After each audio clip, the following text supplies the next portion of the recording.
dalam keadaan kita seperti sekarang ini, yang di satu sisi kita merasakan seolah-olah ancaman itu tidak langsung ada di depan mata kita secara fisik.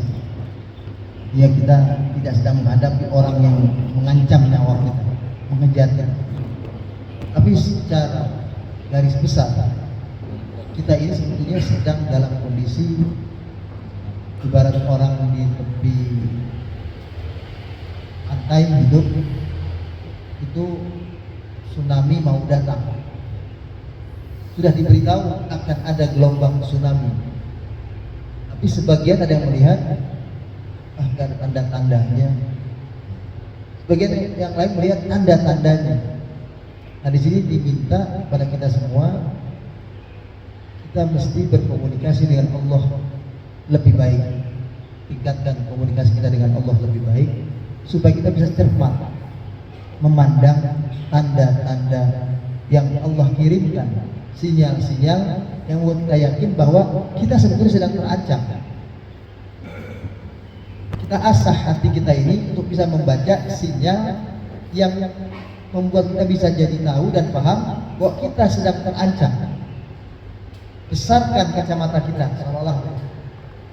Kalau kita tetap dengan kacamata kita yang kecil ini dan sederhana ini, kita akan melihat seolah-olah tidak ada ancaman. Kita bisa pagi sholat subuh, keluar cari nafkah, kita kerja, kita berangkat kantor, kita pulang selamat, naik kereta aman, naik bis aman, semua kita rasakan aman. Ada orang yang melihat seperti itu, tapi ada orang yang melihat dengan kacamata pembesar, yang melihat jadi lebih detail. Ancaman itu sudah terlihat, tapi tidak mudah terlihat, karena dia seperti tidak nampak. Ya kayak kita melihat melalui alat mikroskop misalnya, makanan yang kita makan itu kalau kita lihat pakai alat mikroskop, mungkin nggak semuanya mau kita makan. Karena ada yang kita makan itu ada yang ternyata makhluk yang bergerak-gerak. Karena kita melihat ada sesuatu yang kecil dari apa yang akan kita makan, kok nampak. Kita kan tahunya kalau dengan kacamata biasa ini nggak ada apa-apa, makanan sehat kita makan. Tapi ternyata tadi sempat ada jantung, sempat ada lalat hinggap, sempat ada ini. Jadi akhirnya ada keremik-keremik binatang-binatang kecil gitu yang halus, yang hanya bisa dilihat dengan alat mikroskop. Dan kalau kita melihat dengan alat itu, ini kita nggak mau makan. Nah, itulah kira-kira gambarannya seperti itu. Tapi kita harus yakin begini dulu. Dalam Al-Quran di surat ini pernah kita buka juga kalau tidak salah ayatnya, surat Ali Imran ayat 179. Surat Ali Imran ayat 179. Di sini Allah katakan, "Ma kana Allahu liyadharal mu'minina 'ala ma antum 'alaihi." Allah tidak akan pernah membiarkan kalian orang-orang beriman dalam keadaan kalian seperti saat ini. Kalian menderita, kalian susah, kalian terzalimi, apalagi saudara-saudara kita yang sudah nyata di Timur Tengah sana luar biasa menghadapi kenyataan itu. Allah katakan tidak akan pernah membiarkan orang-orang beriman ini mati sia-sia. Tidak akan pernah membiarkan orang-orang beriman ini hancur sia-sia. Tidak. Hatta yamizal khabitha minat tayyib. Allah buat keadaan seperti ini. Ada yang bisa lihat ancaman itu, ada yang tidak. Ada yang merasakan itu sebagai cobaan hidup, ada yang tidak. Ada yang mungkin memandang apa yang dialaminya sekarang ini sudah sebuah keterpurukan, tapi ada mengatakan masih belum. Dan betul-betul keadaan ini bagi sebagian lain yang memandang ini sudah sampai pada tingkat yang mengkhawatirkan, maka Allah katakan Allah tidak akan meninggalkan orang-orang beriman sampai Allah bisa mengetahui siapa yang baik dari yang buruk. Jadi ada kristalisasi.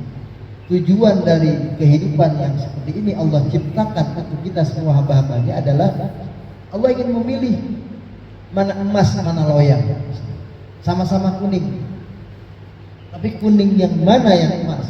Kuning yang mana hanya loyal? Itu Allah ingin tahu. Karena kalau tidak ada goncangan, tidak ada apa-apa persoalan, emas sama loyal itu sama kuningnya. Tapi begitu digoyang, begitu dibakar, baru ketahuan ini emas, dia yang kuat, yang loyal rusuh, hancur. Itulah keadaan hidup kita itu, gambarannya seperti itu. Jadi cobaan hidup itu akan selalu Allah berikan kepada kita hamba-hambanya, ya, karena Allah ingin menilai kita siapa yang terbaik amal perbuatannya. Bahkan di surat Al-Ankabut itu dikatakan Allah ingin lihat siapa yang betul-betul beriman, siapa yang munafik, siapa yang betul-betul beriman, siapa yang hanya berdusta. Surat Al-Ankabut itu surat yang ke-29.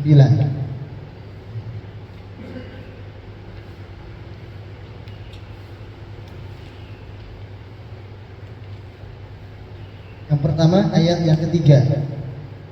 Situ kita lihat ada kalimat walaqad fatannal ladzina min qablihim, dan sesungguhnya kami memang memberikan ujian kepada orang-orang sebelum mereka.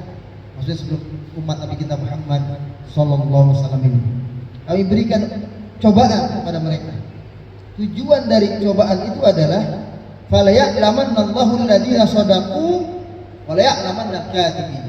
Ke-10-nya diterangkan ada orang yang ketika dapat ujian itu sudah merasakan ujian cobaan itu kayak azab Allah, sehingga akhirnya dia merasa udah diazab di dunia ini sehingga tidak mungkin selamat, padahal itu adalah ujian dari Allah menguji keimanannya.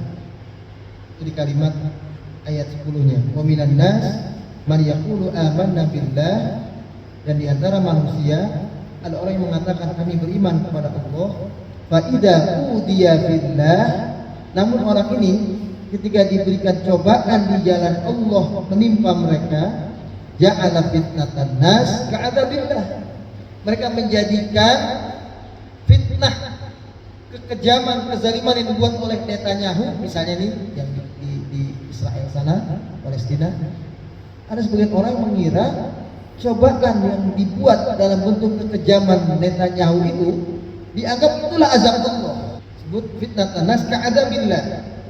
Wala in ja'a nasrun min rabbik la yaqulunna inna ma'akum. Tapi kalau nanti akhirnya turun pertolongan Allah, ada kemenangan, terus dia ngaku-ngaku, saya juga ikut kalian kok, saya juga ikut berjuang kok, saya baru ikut. Itulah orang-orang munafik maksudnya. Awalaisallahu bi'a'lama bima fi suduril alami, bukankah Allah sangat tahu, maha tahu apa yang ada di dalam hati kita sebagai manusia ini, tidak ada yang tersembunyi dari pandangan Allah. Ya. Jadi maksudnya ada orang yang ketika dapat penderitaan itu dirasakan sebagai azab, akhirnya dia jadi ikut kelompok itu, murtad, adalah saya bukan barisan itu, saya barisan kalian, saya barisan si Yahudi ini, misalnya begitu. Ada yang bisa begitu, segera membelot karena tidak kuat. Dimanapun, termasuk dalam konteks kita di tanah air kita ini, ada orang-orang yang diiming-imingi dengan kekerasan, ada yang mula-mula diimingi dengan kenyamanan, ya, dengan gaji besar, dengan apa, membuat mereka beralih, tadinya ikut barisan umat, akhirnya pindah. Udah ada kan yang kayak gitu. Dulunya teriak paling keras, sekarang akhirnya ke sana.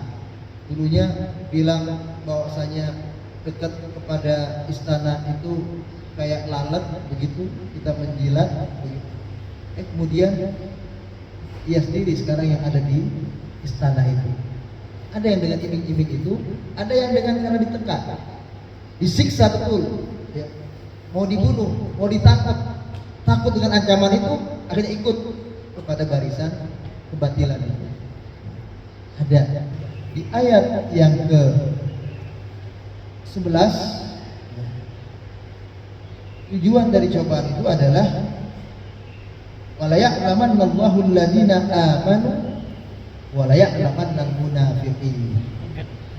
Allah ingin melihat benar-benar siapa yang beriman di antara kalian, dan Allah ingin benar-benar tahu di antara kita semua siapa yang munafik. Nah, inilah tujuannya. Allah ingin tahu siapa yang benar-benar beriman dan siapa yang munafik. Makanya kita harus membangun hati kita ini secara baik. Mudah-mudahan kita ini termasuk orang-orang yang sebetulnya betul-betul karena Allah dalam beriman dan dalam berjuang ini menegakkan kebenaran, minimal perjuangan dalam kehidupan kita di rumah tangga kita masing-masing. Kitalah pahlawan istri dan anak-anak kita dalam rangka memberikan kepada mereka asupan rezeki yang halal, dan itu adalah sebuah perjuangan yang juga membutuhkan kesabaran.